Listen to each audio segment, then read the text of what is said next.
Well, I first got into the subject when I was younger, and I've always been interested in travelling and ancient history and archaeology. And I always find that when I go to places, I'm drawn to certain sites, and I find things other people don't. So I was interested in the landscape of Britain, ley lines, geology.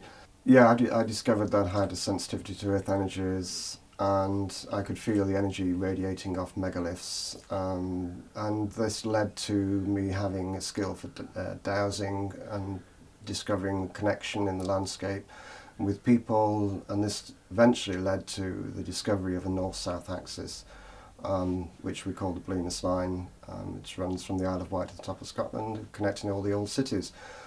And at the same time, we're always interested in ancient sites, and on our holidays to Italy, as usual, we seem to find these unusual sites that nobody seems to know about. And we was amazed to discover great polygonal walls in central Italy.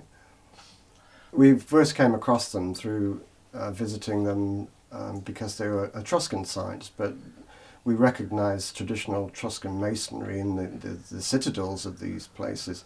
But around the outside, there were large megalithic walls that blew us away because the sheer size of the stones and the decay and wear in the stones, showed to us they were of a great age, far older than the Etruscan citadel, where we could see the wear on the stones there.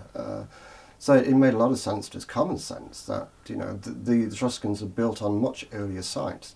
But there seems to be this ignorance about these ancient walls. Nobody seems to want to guess at how old they are, and they're embarrassment to the archaeologists because they know they're from an early date, but so they get ignored.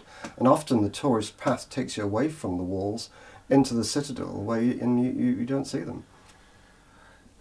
So we decided to continue to explore some of these Etruscan places and other places, and we came across the works of George Dennis, who wrote the amazing book, The Cities and Cemeteries of Etruria. And he mentions sites that have these great polygonal walls. And we came across one at one Etruscan site, and this we blew us away again at Cossa, which is on the coast above north of Rome. We just came across these amazing walls, 30 feet high in places, with these amazing stones that shapes of polygons that were put together without mortar in a way that you could hardly get a knife between the joints, and every stone was a different shape.